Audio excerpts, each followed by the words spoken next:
Hey guys, welcome back to another episode of the Music Den. I'm your host, Armando Venditti. Hoping you guys are having a fantastic day. Ladies and gentlemen, do not adjust your screens. We have Mr. Bill Schuster joining us for the first time in quite a long time. Welcome back, Bill. Thank you, sir. Good to be here with you, gentlemen. It has been quite a while since all four of us were on camera together. There you go. No, it's true. It's good to have you back. And we also have joining us Mr. Jim Bricker. How's it going, Jim? I'm doing pretty well. Happy to be here, guys. Happy that you're here. And the one and only Beanie Man, Mr. Ken Cheshire. uh, how's it going, Ken? Going fine. It's good to see you guys and talking music. That's wonderful. It's good to see you too. Ladies and gentlemen, the purpose of this video, we are back with 50th album anniversary. Sorry, 2 cups of coffee and I'm screwed up, ladies and gentlemen. We are looking at albums that are celebrating the 50th anniversary for the month of July 1975.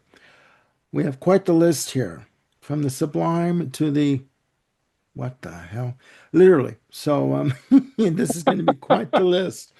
And as I gather my notes here, again, this is quite the list.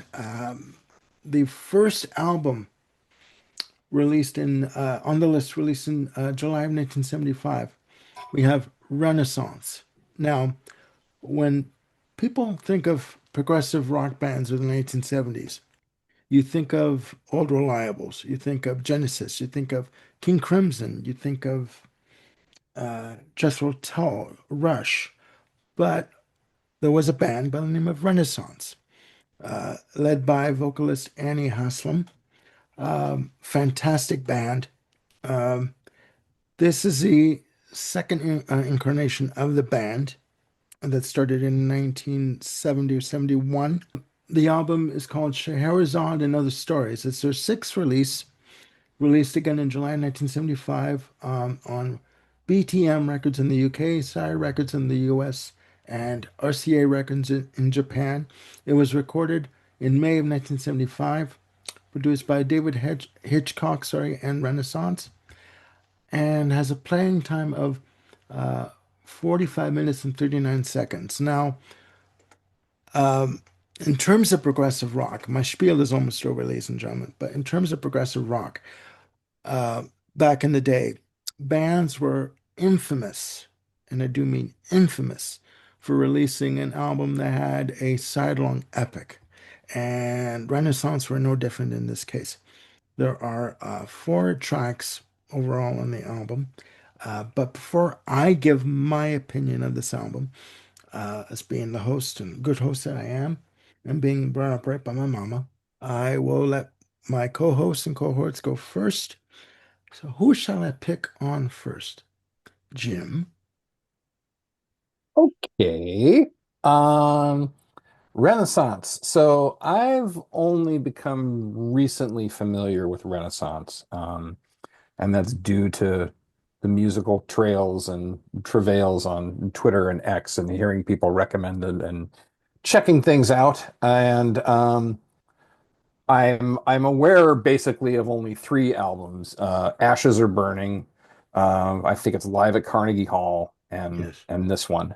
Um, this is the one I've spent the most time with. And let me just try to kind of characterize the music if there are folks who are just not even familiar with Renaissance. And I guess Bill, are you our resident Renaissance expert, or is that If you could call it Armando? that, yeah. I I have been a would long say. time fan. Yeah. Oh yeah. Okay. This is my parents' original 1975 copy of the album. So if that Excellent. tells you how long I've been familiar with them. Mhm. Your cred is established, sir. Um, so hearing Renaissance, for me, the things that kind of stand out is that it's very kind of a wonderful hybrid of folk and prog and rock, but with, some jazzy elements kind of sprinkled in there about how things kind of swing a little bit from the drums and the bass. And Scheherazade is all that plus on side two, this sort of grand orchestral romp. And again, I don't know if all Renaissance albums are like this, but that's kind of the character, the chief sonic character that I take away from Scheherazade. Um, Annie Haslam has a tremendous voice. Heard the vultures fly high on side one. That was just too short. I wanted more. I love what she was doing, melodically and how she was, delivering the vocal. She's she's got she's got a powerhouse voice. She's not this, twee little female singer. She can really deliver the goods. Um, like most prog stuff, there's lots of nice extended guitar and keyboard things going on. Sounds like at the end of Ocean Gypsy, there's this kind of choral mellotron patch that's going on, which is also, typical of prog, Dripping with Mellotron. Yeah. dripping with mellotron. But it was so nicely done. I actually didn't know if that was choral, if that was an actual chorus or if it was the mellotron. Bill, feel free to set me straight on either one. Okay. Yeah, I'm not 100% certain on that point myself. Okay. Um, but and everything about side one is really nice, really solid. Side two, of course, is the big kahuna here with the 24 and a half minute epic of the Song of Scheherazade. Like I said, it's this grand orchestral romp, but yet there's lots of space in the recording. It's at times really epic and at times very gentle.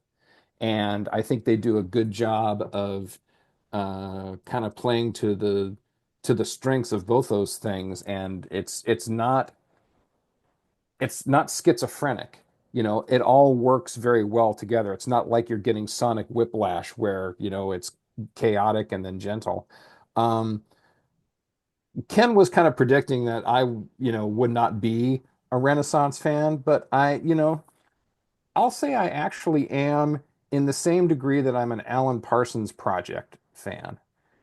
There's some really good stuff in here, and I really like it. Um, I'm just not sure how often I'll return to it. Um, I'm not going to turn it off if it, stumbles across my way in, random playlisting. And there probably will be some times where I'll go back and say, yeah, I want to hear that again. If I recall correctly, is the version on Carnegie Hall the one that's like 33 minutes, or is that Ashes Are Burning? Um, Bill, quick with the props, will. Let's see. Scheherazade is 2850 and Ashes Are Burning is 2350 on Carnegie Hall. Okay, all right. Thank I you. have the Thank you for setting extended me right version on of it. that of Carnegie Okay. Hall. Um, yeah, if folks like their Prague, their Fairport Convention, their like Alan Parsons project, I think this is a very nice fit into those niches. I think it works very, very comfortably, and I like it quite a bit. I wish I had had more time to kind of spend with it coming up to this session, but I'm definitely giving Scheherazade and Renaissance a thumbs up here. Um, quite nice, and I know at some point I'm gonna get that fire to go and check this out further. I'm looking forward to that. That's good. That's good. Okay. Ken. Yeah, when it comes to prog, I like my prog a little bit more melodic than some prog bands. And Renaissance, along with Nectar, are two of my favorites. You know, Uh-huh. and this album is a perfect example of it. And I read that Song for Scheherazade was conceived as a stage play or a theatrical musical. So technically, this track is it's kind of a medley, actually. The whole musical, trimmed down and compacted into in this, and I can see that listening to it. You know, some of the movements in it are only 2 to 3 minutes long. Um, and that makes sense, if it's something that's condensed down to it. And it's very nice. It flows together very well. Um, the opening track, Trip to the Fair, I love the piano opening. Hmm. And then Haslam comes in with those vocals that are just, it's very Yeah. powerful without being bombastic. Jim, I agree with you 100% on her voice. Um, and it's very playful and melodic. And, that's what I like. Vultures Flying High. I know what you mean by it being too short, but it's nice to see that, you know, for someone like that can put together a simple 3-minute song that just might get airplay on, on the radio at this time. This was before AOR radio. So yeah, go for it. Ocean Gypsy, very melancholy, a nice romantic ballad about lost love, or at least that's the way that I perceive it. Just wonderful. I just really like it. Um, the thing about Song for Scheherazade, other than what I've already said, I love the way it blends Middle Eastern motifs with the Western symphonic rock aspect. And yeah, this is my wheelhouse on 70s prog for sure. So yeah, this gets a definite thumbs up from me. And I don't have the Carnegie Hall, which, that's my fault. I need to I need to rectify that. So yeah, If you look on Amazon, there's an expanded CD version of it. I have it, so cool. it's good. It's good. Okay, Bill. Bill. All right. Well, this album is terrible, terrible, terrible, terribly good. Uh, yeah, obviously I like it quite a bit. I am a Renaissance fan, not just this album, but they're pretty much everything they did in the 70s and some latter day stuff as well. Um, what Ken had said about the Middle Eastern motifs and I'd say that's kind of appropriate because Nikolai Rimsky-Korsakov, who did his Scheherazade, the famous Russian composer, he did Middle East and Far East stuff and took lots from that for his own nationalist Russian music. So, and of course, there was obviously a bit of inspiration from him for this work. It wasn't a direct copy of any sort, but Renaissance is famously known. John Tout, keyboard player in particular, is sometimes accused of, shall we say, lifting bits from well known and lesser known classical composers. But it's usually not a direct, obvious thing. It's just little bits here and there, and he does it so well. He's a wonderful piano player, such a light touch that just fits the music well. He's not a big, heavy-handed, Emerson or Wakeman kind of guy. I was He's going to he's say very Wakeman. delicate. Yeah, Yeah. yeah. I was going to say Um, Wakeman. so yeah, he is absolutely the secret weapon on this album. And of course, he does take part in quite a bit of songwriting in the title suite. Um, Mhm. Now, the opener, "A Trip to the Fair," yeah, that would be my favorite song on the album, if not for the title suite. It is very haunting. I love that otherworldly, ethereal, almost dark fairy tale atmosphere of the song. It's quite spooky. Yeah, Yeah. I don't know why no one else is at the fair, and I'm surprised Annie's not a little more concerned about the fact that she's the only one there. Might be looking for ghosts, who knows what. that's exactly. Mhm. Yeah, Vultures Fly High. That I think is one of the examples where John Camp's bass playing comes to the fore. And again, much like John Tout, he's kind of unsung often, but his bass playing is directly inspired by Chris Squire from Yes. And Yeah, listen close to the bass playing here. You can definitely hear his inspiration. John is a very strong melodic kind of a lead bass player often, which is pretty cool. He's not the first person people usually think of when they think of Renaissance. Obviously, Annie is the center of attention for most people, understandably. Hmm. But John is very important to the band, songwriting as well. Though Mike Dunford is the main songwriter, along with Betty Thatcher on lyrics. Yeah. Ocean Gypsy, yeah, just a simple, lovely song. It's never been one of my favorite Renaissance songs, but I absolutely love it while it's playing. It's just a simple, gorgeous song. You can just sit back and let it take you away for a bit before you get into the big epic on side two. It was actually covered by Richie Blackmore and Candace Knight about 25 years ago on the second Blackmore's Night album, which they did a quite nice version of it. So not quite as good as the original, though. Sorry, Richie. Now, the title track. This might be my all-time favorite prog epic. I'm not going to say it definitively, but if not, it's very close. It's certainly a contender. And yeah, there are classical bits thrown in here and there, but again, it's small. This is, I have all these various versions of the actual Rimsky-Korsakov suite because I'm a big fan of that and I kind of a collector of it. But you can hear bits. No, they do come up with their own music here. So any plagiarism accusations here are a bit overblown, I would say. It's more inspired by rather than any sort of copy.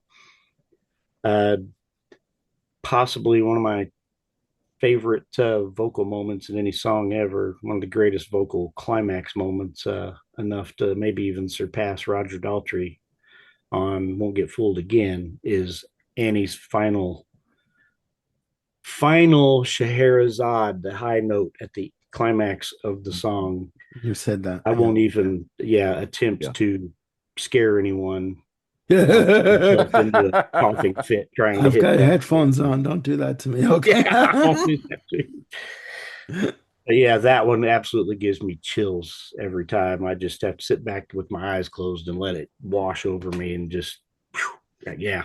I'm getting the shakes just thinking about it. It's so gorgeous and just such this pure vocal beauty. Yeah. And Annie's voice isn't quite what it used to be, but she's still out there. They're doing her and her current version of the band are doing a bit of a farewell tour now, last I heard. So Yeah. I heard more that too. power to her and them. Hope Yeah. it succeeds for them. Yeah. Well earned.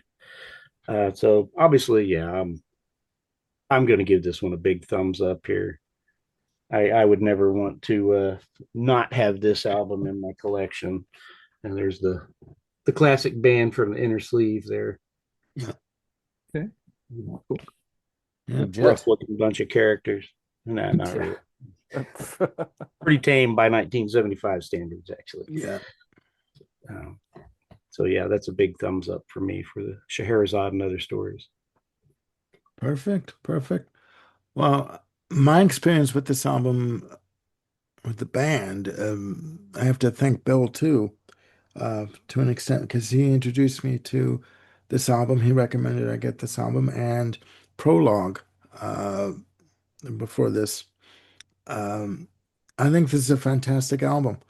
There's not one track on this album I would skip. Um, I mean, let's be honest here, Trip to the Fair. It's a ghost story. I mean, and do they ever make it out of the fair? I don't think so. You know, they don't. They don't. I mean, again, very dramatic playing on this album in terms of the piano work. We were talking about a trip to the fair. For me, I have in my notes very eerie carnival effects, great bass work, and beautiful piano work on this track. And then follow it up with the Walter Flies High. Uh, 3 minutes, almost like a bit of a rest from the previous track. Sure. Dramatic piano intro, strong bass, and it's a very piano-driven track. Ocean Gypsy, again, 7 minutes and change. gentle acoustic guitar on this, atmospheric synths, great strings, beautiful clarinet, uh, great swell of background vocals. Um, what I like about Renaissance is they're able to build on their vocals, like just multi-track and build and just sort of just gain another dimension in the music with the use of their vocal treatments. It's just fan bloody tastic. I almost swore there. Now, uh, the epic long suite, Song of Scheherazade, clocking in at 24 minutes and 38 seconds. Number one, they already pushed the boundaries of recording time on side two, where, you can only have between 19 to 20 minutes of recording time. They push it up to 24 minutes and 38 seconds. Now, to my untrained ear, they do not lose any sound in terms of quality, in terms of sound, at all. There was too much going on here for me to make notes. I'm just looking at this as an entire piece because we have limited time on the show, folks. But for me, this works on all levels. And for me, what I love about Renaissance is that they took they removed the old tropes of what at this point what progressive rock was supposed to be, you know, in terms of the use. Mellotron is used here, but there's a lot of emphasis on live instrumentation, acoustic, clarinets and bassoons and all these different types of instruments, wind instruments that you wouldn't think that would be in a progressive rock recording. I think it is just amazing, just Yeah. amazing. And Annie Haslam's vocals, mic drop, forget it. It's done. She has a very unassuming character in that she commands the performance, but she doesn't come across as very dominating in her physical demeanor, if you know what I mean.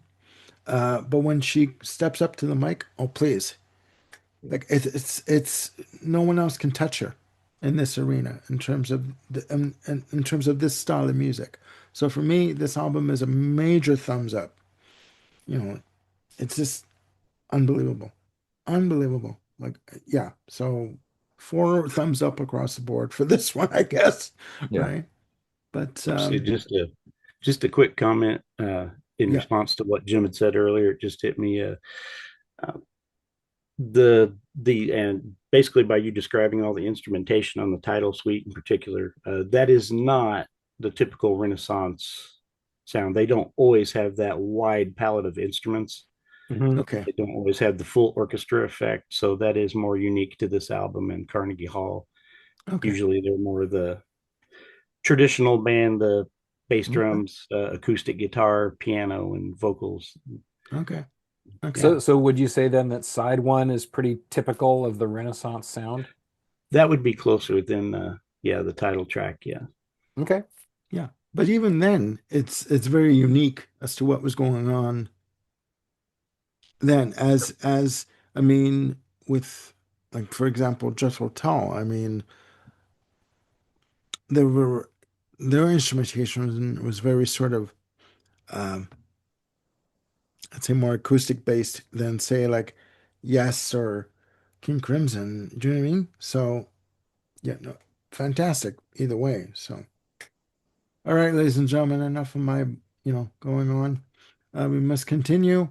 The next album on our list, we have Fleetwood Mac, self-titled, otherwise known as the White Album. Uh, it is the band's 10th release. This is the band's 10th incarnation in 9 years, and pretty much regarded as their classic lineup. I'll give you more information on the album. The album was released on July 11th, 1975, through their longtime label at that point, Reprise Records. This would be the last album that they would release for Reprise. They would be signed to Warner Brothers for the remaining of the releases until I believe late 90s. Uh, the album was recorded from January to February 1975. Album was produced by Fleetwood Mac and Keith Olsen, with a playing time of 42 minutes and 12 seconds. Now, this is the, I guess you'd say, debut album featuring of this incarnation of the band, featuring one Lindsey Buckingham and someone by the name of Stephanie Nicks, otherwise known as Stevie Nicks. I believe you've heard of her. So, before I give my opinion, who wants to head up this one? Jim. All right. Okay. So we spent a whole episode recently talking about rumors and asking the question, is this a masterpiece? Um, the reason I bring that up is that this album, this Fleetwood Mac White Album, has pretty much all that raw DNA that worked its way into rumors. So, I mean, it's not too, it's not a pejorative to call this like Rumors Junior. Um, because it's got all, like I said, it's all that raw material and the DNA. Um, unlike Rumors, not every song on here is like a 10 out of 10. Um, both sides have a couple of meh points. I mean, Blue Letter, which is a cover on side one, I mean, that's like a meh plus to me. Mhm. Um, the last two songs, yep, that's what I said. The last two songs on side B, Sugar Daddy and I'm So Afraid, kind of has the album limping off instead of like standing in triumph. Um, if you've listened to the radio in the 70s, I mean, all this stuff is sort of embedded rent free in your head. Anyway, the standouts for me are Warm Ways, um, and Landslide. I mean, I think Landslide is just an absolutely perfect song. I've always thought that even before the Dixie Chicks resurrected it, um, in more recent times. I do have to say though that every time I hear "Say You Love Me" on this album, it sounds like something's wrong because the single mix of this song with the additional guitars and I think banjo is just, again, just tattooed into my brain, having heard it umpteen gajillion times Yeah, back in the day. they use different mixes for the singles and yeah, Yeah. yeah. I mean, this album had like you said, was released July 75. It peaked at number one in September 76. So it had a slow, gradual climb to the top. And, based on, the strength of like 75% of the songs on here, it's not a shocker to see why. I mean, Buckingham and Nicks brought the goods on this and really kind of gave Fleetwood Mac a jolt that it needed into a different area. I mean, obviously, Christine McVie was doing some great songwriting before this time, like Heroes Are So Hard to Find. They had a great partner in Bob Welch with the songs that he was doing, especially Hypnotized. So it's not like they were free from airplay and like no one had heard of them, but certainly this one put them into that stratosphere of, all right, now you're becoming a household name, and then rumors, you know, game over at Hmm. that point. They were, almost untouchable. But yeah, the White Album to me, I mean, it's a definite thumbs up. It sure sounds like 1975 to me. But having lived through 75, maybe that's a bit of a biased opinion of it. I don't know. I'm done yakking about Fleetwood Mac. I'm passing the baton to Ken. So is that a thumbs up for Oh, that's a somebody? thumbs up. It's a great record. Oh, It's not like rumors level great, but it's 75% of this album is at least an A to me. I get that. Okay, Ken, your opinion? Yeah, it's I remember specifically um just hearing Rhiannon coming from everywhere, you Yeah. know, just all the time. I think Monday Morning is one of the greatest openers. I think it's the best opener that they could have, or song they could have used as an opener for this, Yeah, because yeah, it just yeah. it sets the mood. Oh, It's like, absolutely. okay, Oh this yeah. is what we're all about Yeah. now. It's like the dawn of a Um, new day, start of a yeah, new exactly. chapter. Yeah. Yeah. Yeah. Got it. Um, to me, the highlights are Blue Letter, Crystal, Landslide, and World Turning. Especially the work with the dobro on World Turning, and Yeah. that just shows that McVie and Buckingham worked very well together. And I know several years ago they released an album, and I still haven't checked it out. You need to. Yeah, I Yeah. keep meaning Sorry. to, but I forget. I No, I think, mean it. I yeah, mean it. I think this, to me, I like Blue Letter. Um, I think part of the strength of that is that Buckingham didn't write it.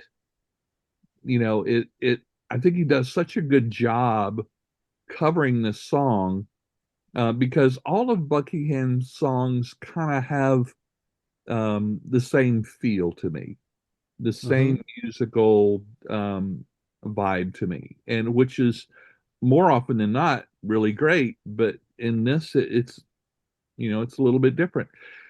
Um, Younger people looking back, um, a lot of people now are familiar with Rumors, and a lot of those are not even familiar with this album at all. So I could see how it could be treated as Rumor's little brother, but at the time, at least where I was and amongst my peers, it hit pretty hard. So Oh yeah. yeah, I forgot Crystal was on this album.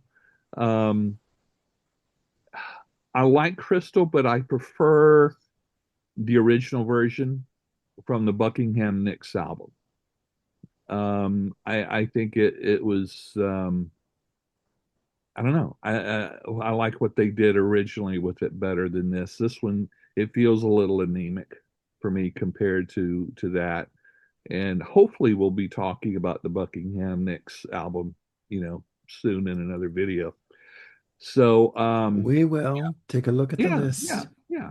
Um There's a list? there's a list. Yes. And Taylor Swift's not on it. Go on. Not on it. The I agree with Jim. Yeah, Captain's Bill Rock. Schuster for the Yes. win, ladies and gentlemen. That's right. That's right. Of I the agree booby with prize. Jim. I mean, kudos for making an album that's 11 tracks long. Um, but if you're counting the really good songs, it's less than that. I agree. I find the last two tracks very weak. Um, to me, I know "Say You Love Me" is very popular, and "Over My Head" are very popular, but to me, these are two of McVie's weakest songs as far as I'm concerned. Well, they're But no songbird, that's for darn sure. yeah, yeah. So anyway, um, yeah, this gets a thumbs up. I tend to visit this more often than Rumors because I've just heard Rumors so much Ad that nauseum. I got Rumors fatigue, and that should be a saying that we apply to whatever albums we're Ah. tired. But Why not? yeah. So anyway, but it definitely gets a thumbs up. Even though generally these days I prefer pre Buckingham Nicks Fleetwood Mac. The Okay. more blues oriented and stuff because I never heard it back then, so that's the new stuff to me. But anyway, yeah, thumbs up on this album. Okay. All right. Bill.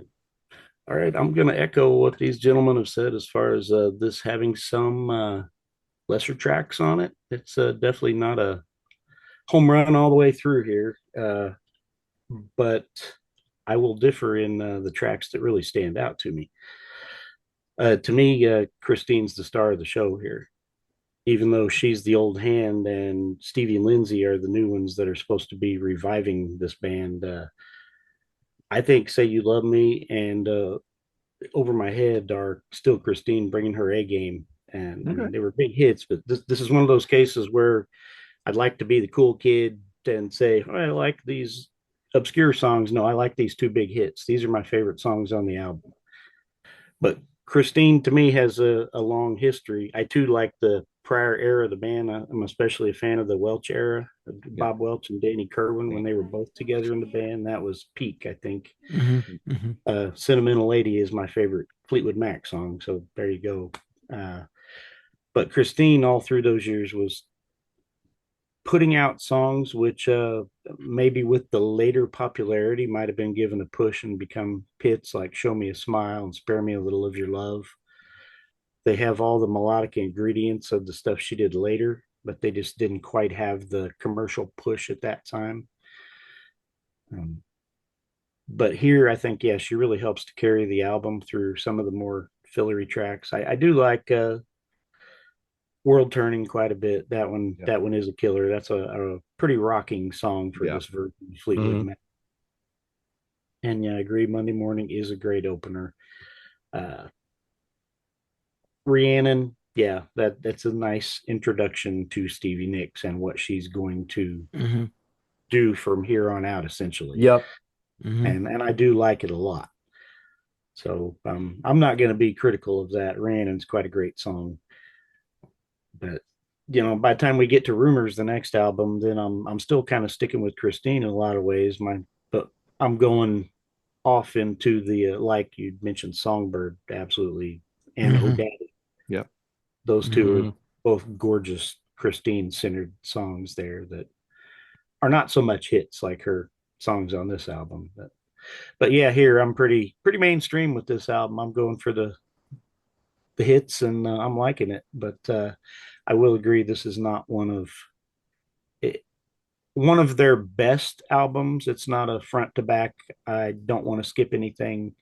It's one that I do better picking songs out and having them pop up on my custom playlist, basically. So yeah, I'd give it about a 75% thumbs up too. Yeah. I won't turn it off really, but it's not going to be the first thing I grab for Fleetwood Mac. Yeah. I get that. Okay. Well, a little side note for me, it's hard to think of Fleetwood Mac and or hear the name Fleetwood Mac and not always remember the drama that went on with the band, okay? Because their breakups were very public, with Buckingham and Nicks and McVie and the McVies. For me, I'll say right off the bat, if you remove Sugar Daddy, you have a fantastic album.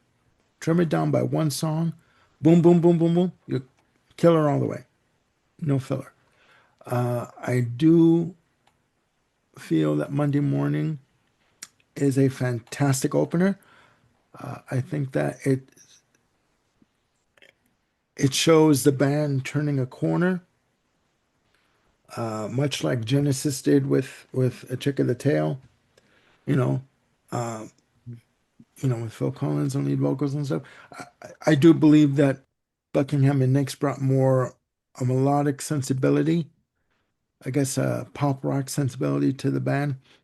Warm Ways is a fantastic song. Blue Letter, it's a good cover. It's a good song. I have to sit with it more, but I do like it. Uh, Rhiannon, a classic.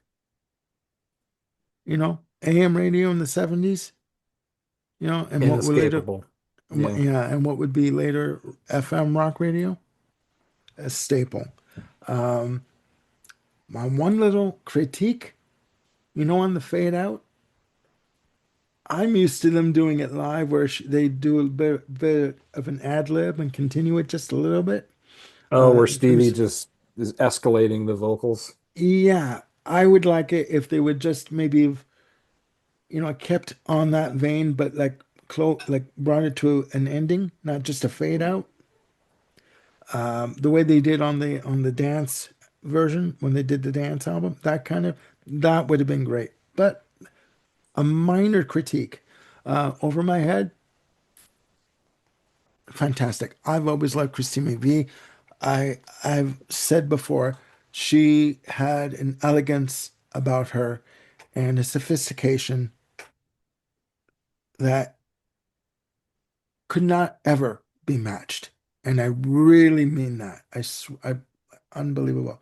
Uh, Crystal, I do like it. I do like it. Again, I have to sit with it some more. Uh, I've always thought "Say You Love Me" was on Rumors for some reason. I always associated that song with Sure. Rumors. I don't know why, but obviously it's not. I love Landslide. I think it's great.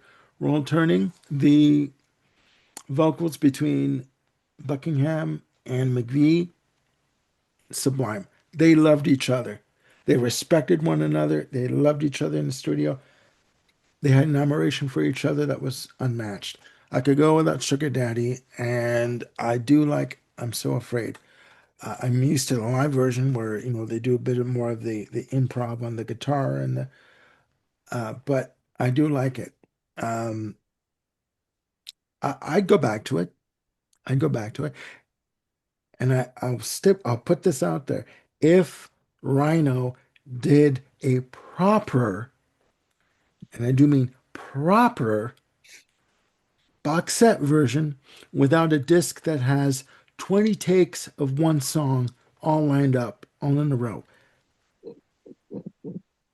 And that's all I'm going to say. But I do Which give which song did they abuse that with?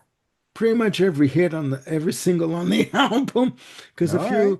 few years ago Rhino released these remastered Yeah. extended editions and Yeah, Super Deluxe. Yeah. Yeah. but the disc, no, it was only like a two disc version.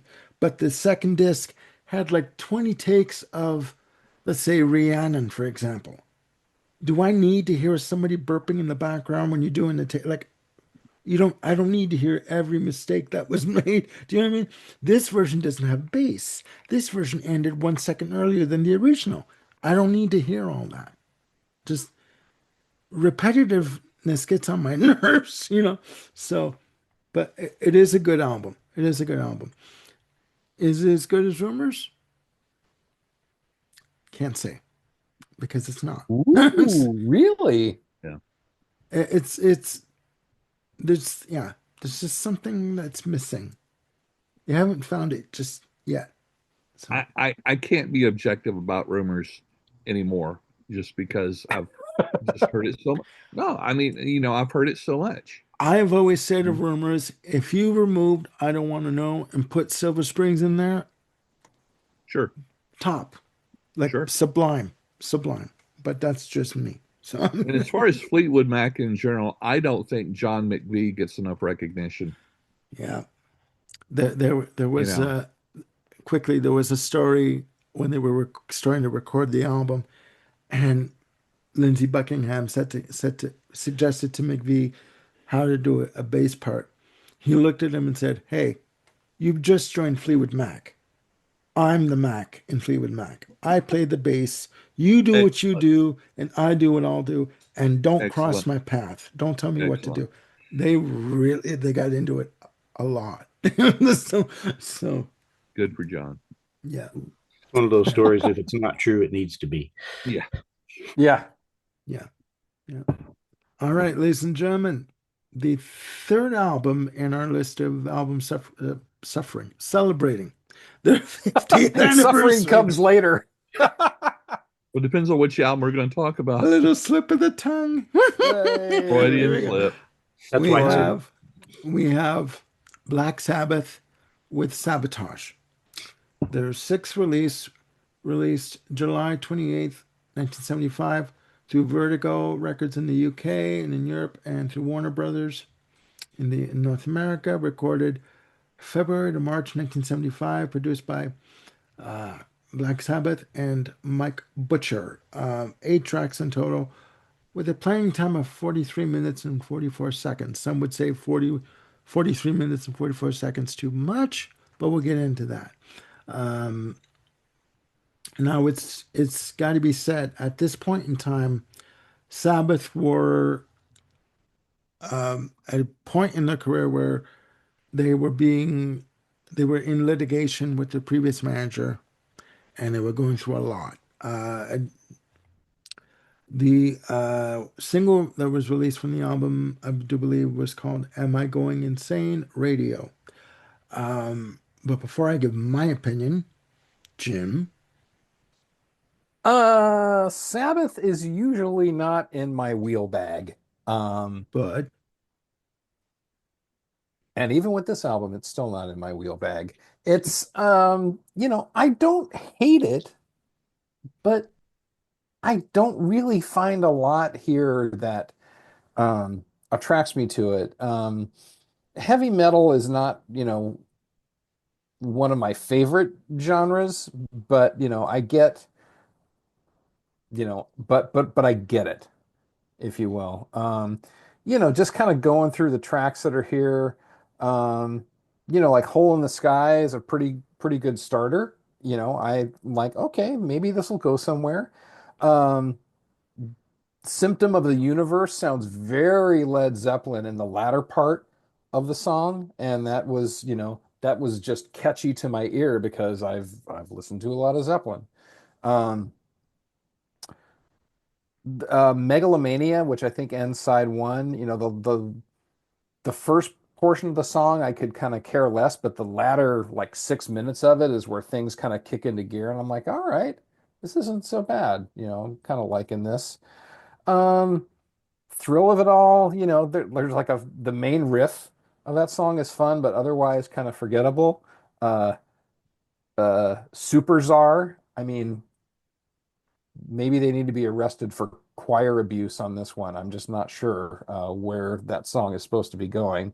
how do you really Um, feel? oh, I'll get there. Um, am I going insane? Has this, psychedelic kind of feel in the guitar hook, which is fun.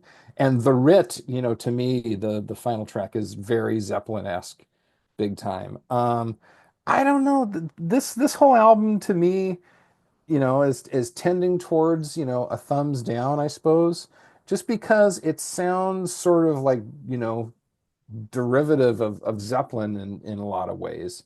And I don't know if that's because I have an overall self-professed ignorance to Black Sabbath.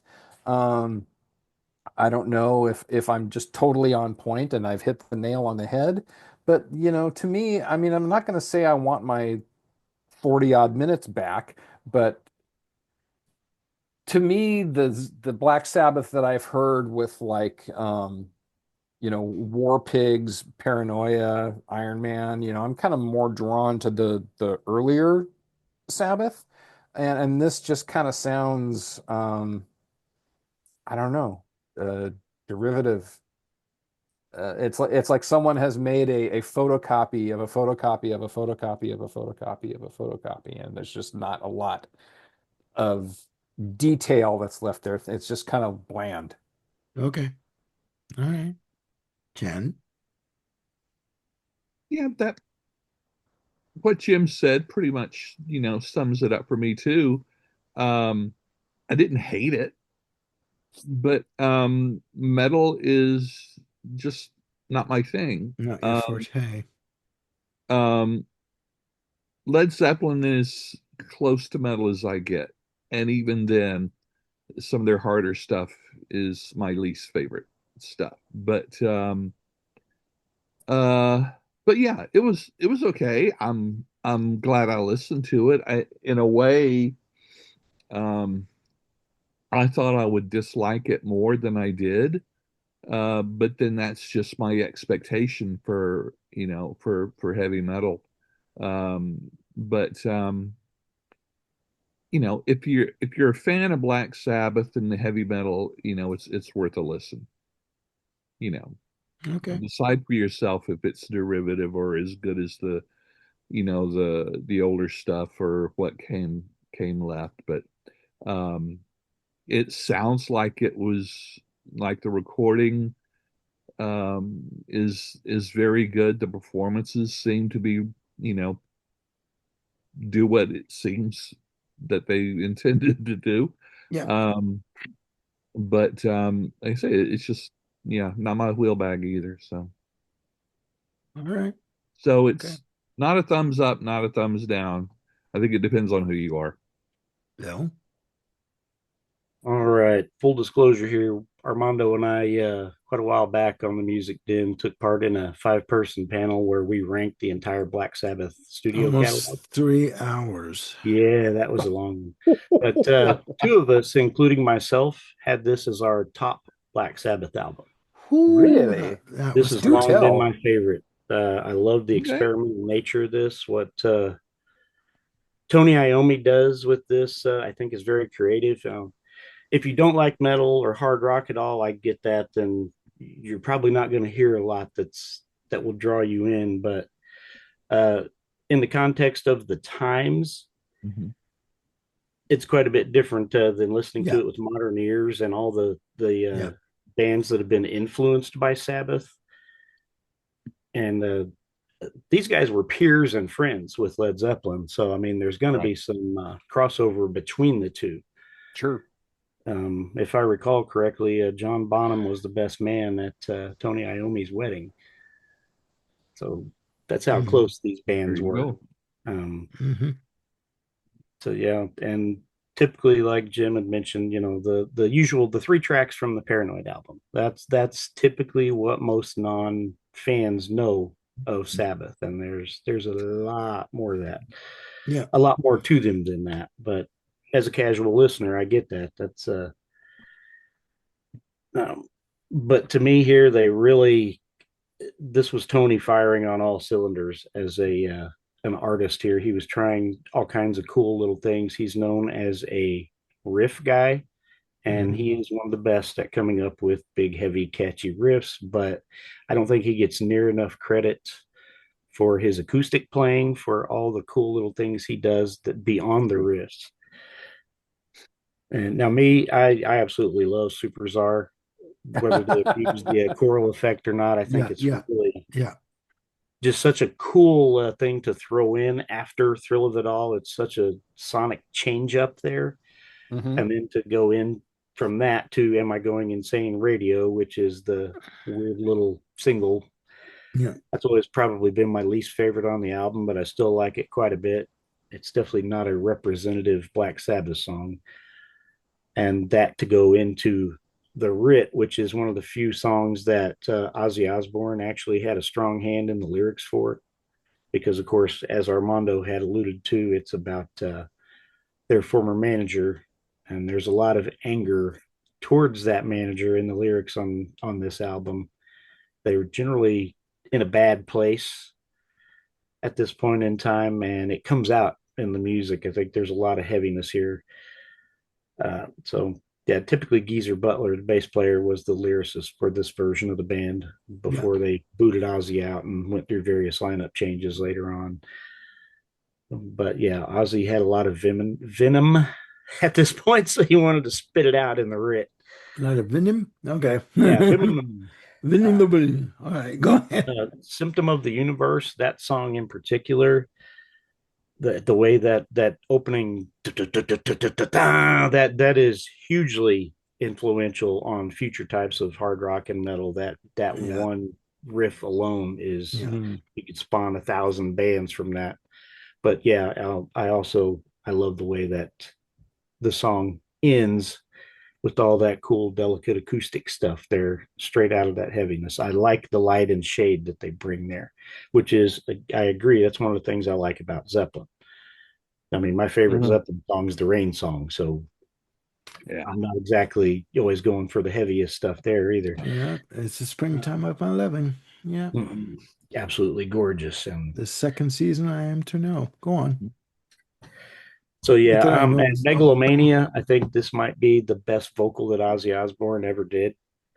It's stuff that he in the future would never be able to sing again because it's just too intense. It's beyond his capabilities. Obviously, he wouldn't be able to sing it now, but he was at a vocal peak at this point in time, I think. Hmm.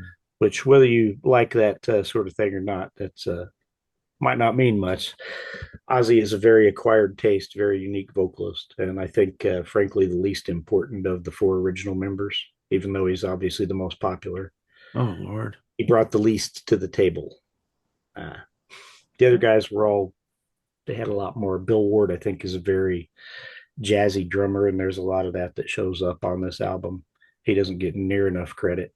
Uh, Misinformed critics tend to view him as a slow, heavy plotter. They'll pick out a couple of songs and say, "Oh, look at this," with while ignoring the entire catalog and Yeah. all the things he's done. So here's a shout out to Bill Ward, who doesn't get the credit that he should, frankly. Yeah, he should. Yeah. Um, so yeah, obviously, yeah, I'm a big fan of this album. So I'm going to give it two big thumbs up. Not You for know, the cover though. Well, we won't get into the cover. I don't have a copy here, but yeah, I wasn't prepped for when we talk about the next album or not. We'll get into why I don't have props for some things here today. Yeah. So Yeah. it's I've an got, interesting point, Bill, that you brought up about how for you, Superstar, really kind of works in that it's a big varietal shift.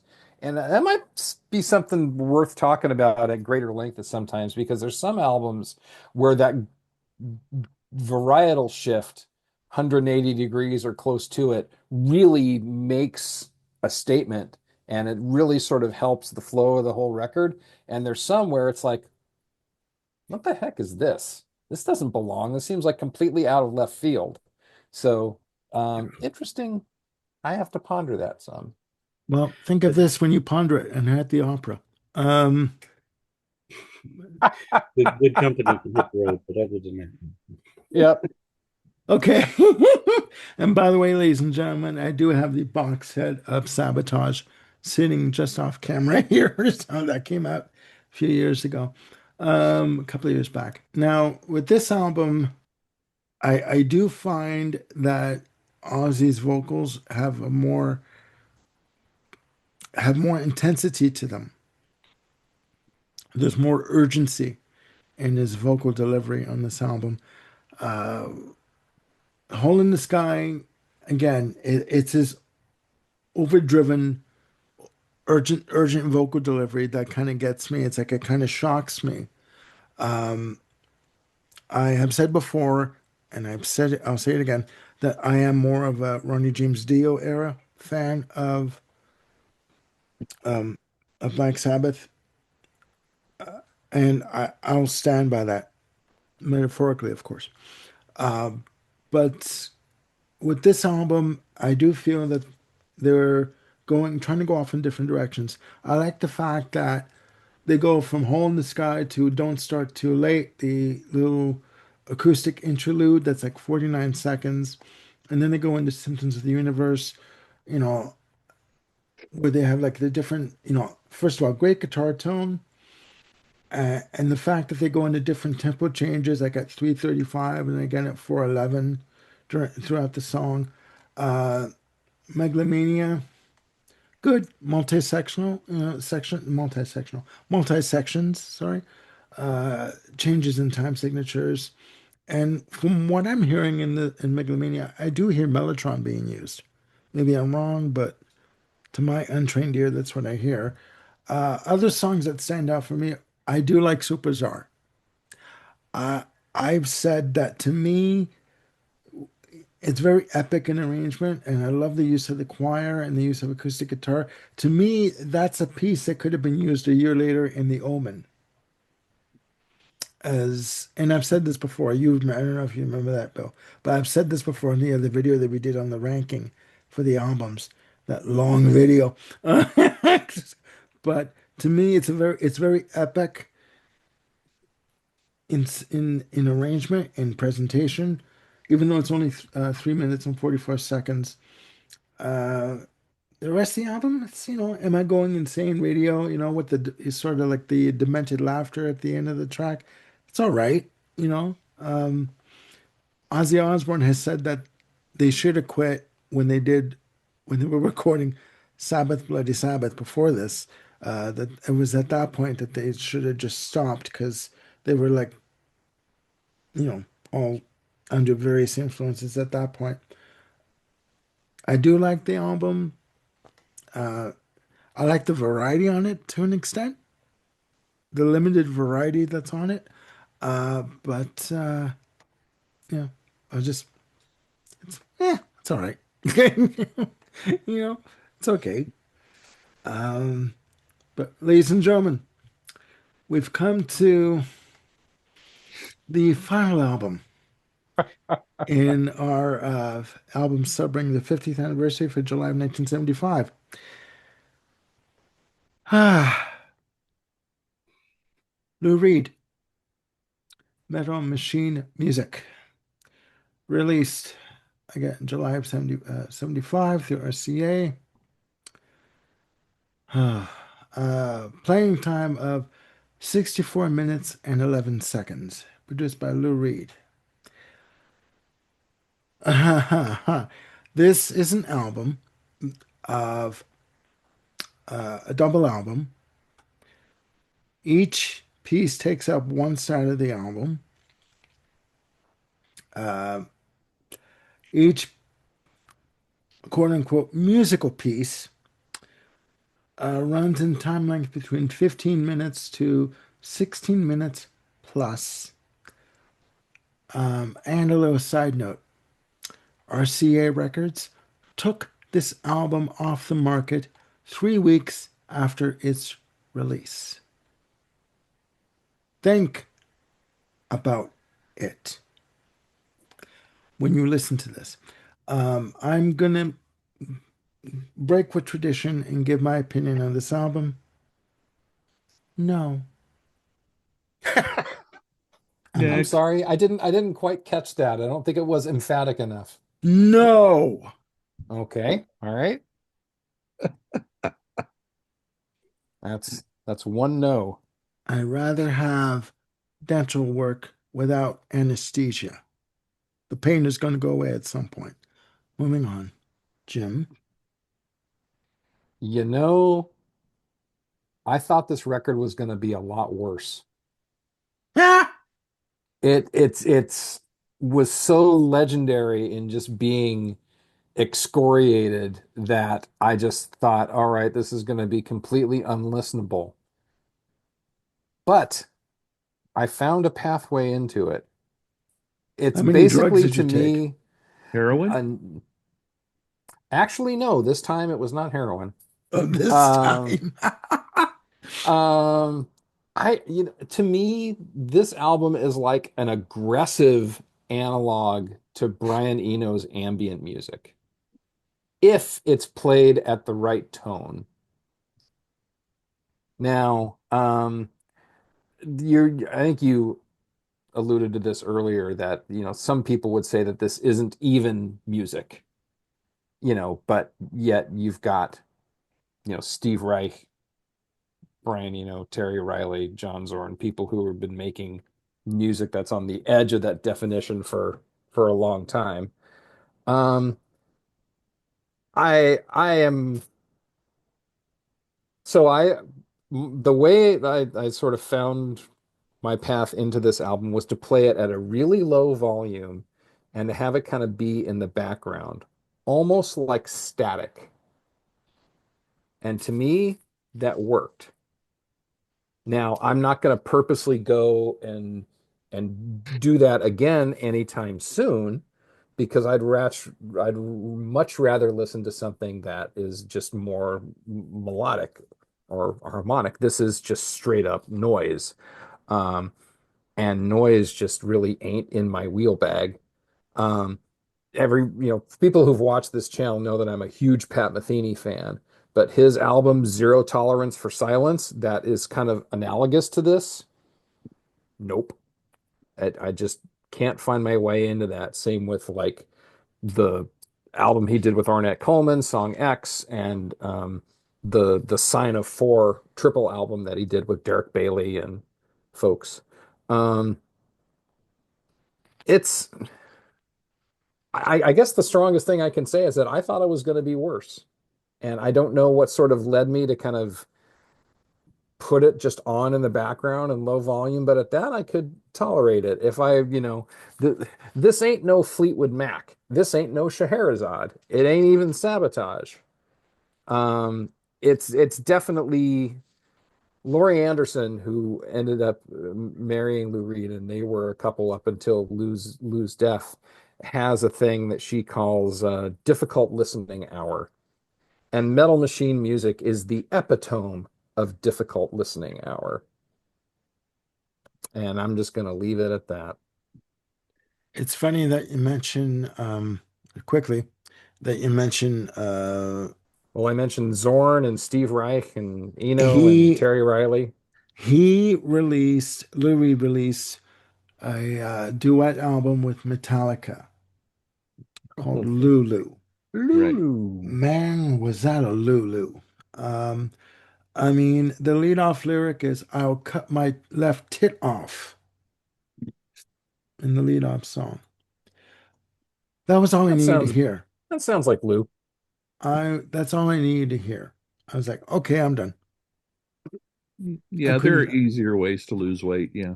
yeah. That's true. Well, I'm glad you gave it a chance, I Armando. I just no, no, I listened to a little more on the other songs. I couldn't do it. I couldn't do it. So, anyways, Ken. Okay. I have to agree with Jim in that it wasn't as bad as I expected.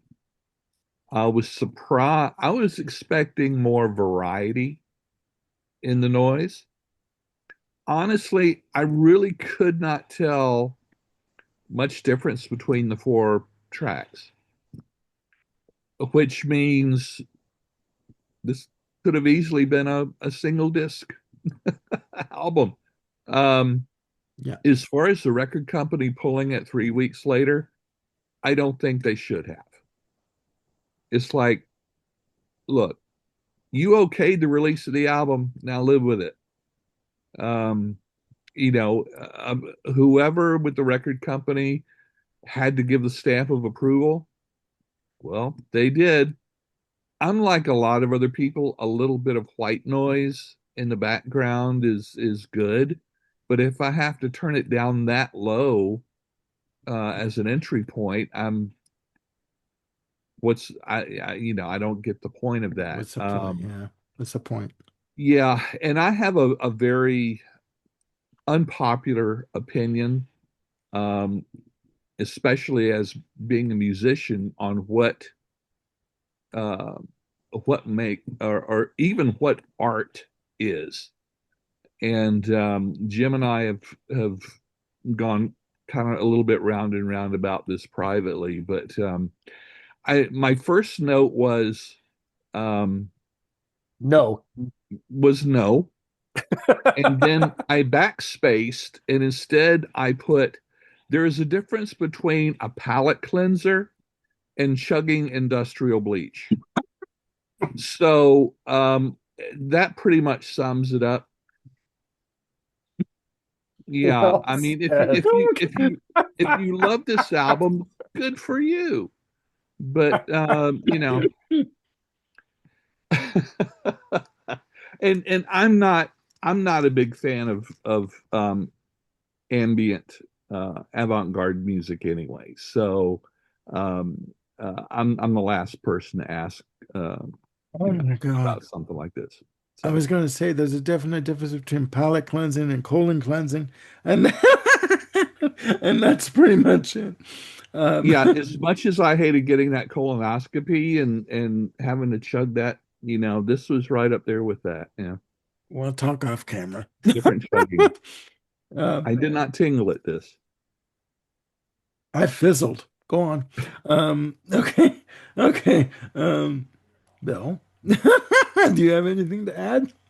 All right. Well, lucky for me, apparently, uh, You didn't to, get the to memo. yeah, bring back the Led Zeppelin reference. We had a bit of a communication breakdown. I didn't get Hey. Armando's I didn't second get the. email, so I thought we were just talking about Scheherazade today.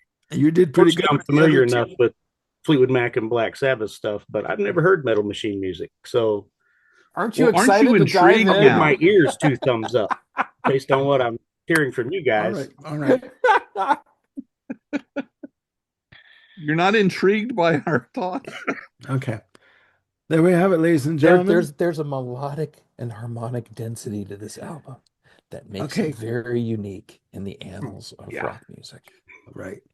All And the right, ladies and lyrics, gentlemen. brilliant. There you Oh, the have it. lyrics said blues best. Is Yeah. it like Pretty much. Yeah. Yeah, trying to clear your throat out. Yeah. Yeah. If you can do it without breathing, yeah.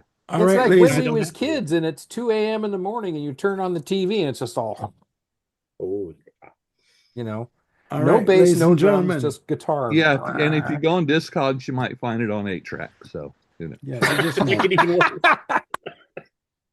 They Okay, want a ladies and thousand dollars gentlemen, for it because it was withdrawn from the market, but otherwise this it's is true. great. we have come to the conclusion of this episode. From the sublime to what the fuck, um, in terms of album Literally. releases. Don't For put that in the title of the video, no, please. I will not. For 50th album anniversaries for I July don't of know, maybe you should. 1975.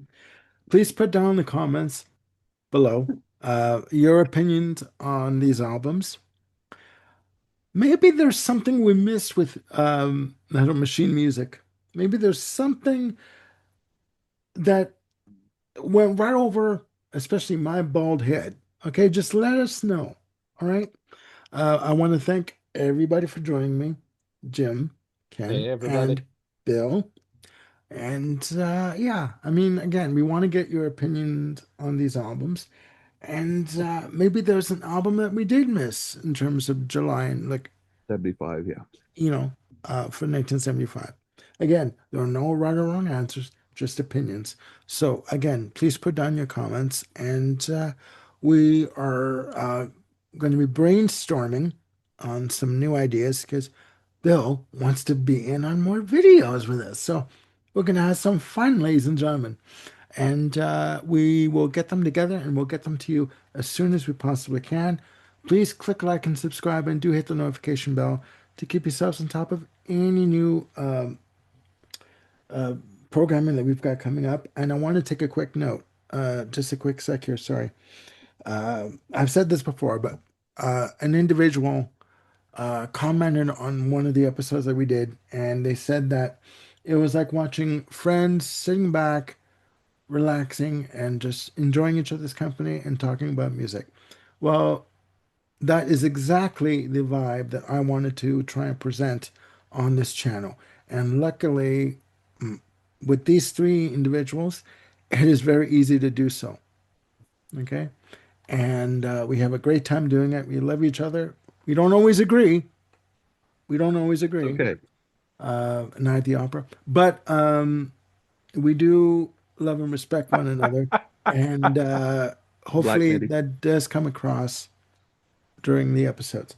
So again, please look after yourselves and one another, and we'll see you soon on the Music Den. Bye for now.